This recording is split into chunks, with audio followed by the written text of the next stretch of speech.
السلام علیکم ورحمۃ اللہ وبرکاتہ۔ میری بات سنو، چاہے تم لڑکی ہو چاہے تم لڑکے ہو، پورے غور و فکر سے اور دل سے اور پوری سننا۔ تمہارے دل میں بھی گلے شکوے ہیں نا کہ کوئی نہیں ہے تمہارا؟ کسے بتاؤں اپنے دل کے راز؟ یہ دنیا میرے ساتھ ایسا کیوں کر رہی ہے؟ یہ لوگ میرے ساتھ ایسا کیوں کر رہے ہیں؟ اور میں خود بھی کچھ کر کیوں نہیں پا رہا؟ آخر میں ایسا کیوں؟ جب انسان دنیا کی زندگی کو ہی سب کچھ سمجھ لیتا ہے نا، تو واللہ وہ اس سٹیج پر چلا جاتا ہے کہ دنیا کی زندگی اسے سمجھ نہیں آتی۔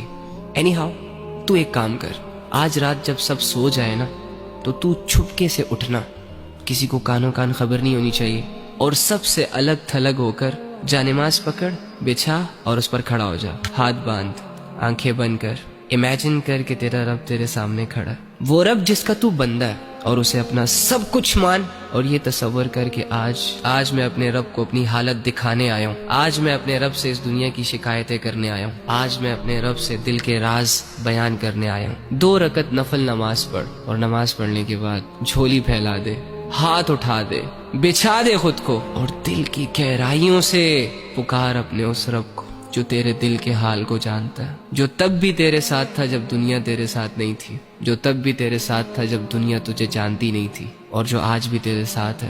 وہ اکیلا کافی ہے تجھے سنبھالنے کے لیے۔ اگر تو گر چکا ہے تو وہی تجھے اٹھا سکتا ہے۔ اس یقین، اس امید، اس تصور کے ساتھ اپنا حال دل اپنے رب کو سنا۔ ایک آنسو کا قطرہ نکل آیا نا، یا تیری آنکھیں صرف نم ہو گئی، یا چلو اگر تمہیں صرف اتنا احساس ہو گیا کہ میں اللہ کے سامنے بیٹھا ہوں، میں اللہ ہی سے بات کر رہا ہوں، یقین کر کے اٹھنا کہ تیرا رب تجھ سے راضی ہے۔ اللہ کے سامنے کھڑے وہی ہوتے ہیں جن کو اللہ کی ضرورت ہوتی ہے۔ تو اللہ کے بندو، آپ کے مسئلے کس نے حل کرنے ہیں؟ عاملوں نے؟ کالے جادو والوں نے؟ کس نے کرنے آپ کے مسئلے حل؟ اللہ نے کرنے ہیں نا۔ تو اللہ کہاں ہے؟ ایکچولی میں آئی ڈونٹ نو وائی ہمارا یہ مائنڈ سیٹ بنا ہوا ہے کہ اللہ کچھ اسپیسیفک جگہوں میں پایا جاتا ہے، اور اللہ رب العزت کی جو مغفرت کے فیصلے ہوتے ہیں وہ نیک لوگوں کے لیے ہوتے ہیں، یا اللہ رب العزت جن لوگوں کی دعائیں قبول کرتا ہے وہ بہت نیک ہوتے ہیں، لمبے لمبے سجدے اور پاک صاف رہنے والے ہوتے ہیں۔ ہاں ٹھیک ہے، ان کا اپنا درجہ ہے، لیکن اس کا یہ مطلب بھی تو نہیں ہے نا کہ ایک عام انسان اللہ تک پہنچ نہ سکے، ایک عام انسان اپنے دل کی بات اللہ کو نہ کہہ سکے اور اللہ رب العزت کو اپنی طرف متوجہ نہ کر سکے۔ وہ کہتے ہیں کہ کوئی کعبے سے خالی ہاتھ لوٹ آیا تو کوئی گھر بیٹھے خدا کو پا گیا۔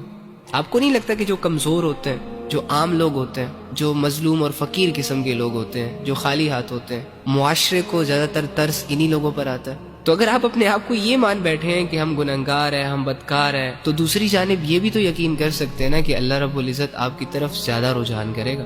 اللہ کے بندو، اللہ کہہ رہے میں تمہارے شارک کے بھی قریب ہوں۔ اس اللہ سے اپنے مسئلے حل کرواؤ جو اللہ ساری زبانوں کو سمجھتا ہے، جو اللہ دل کے حال کو جانتا ہے۔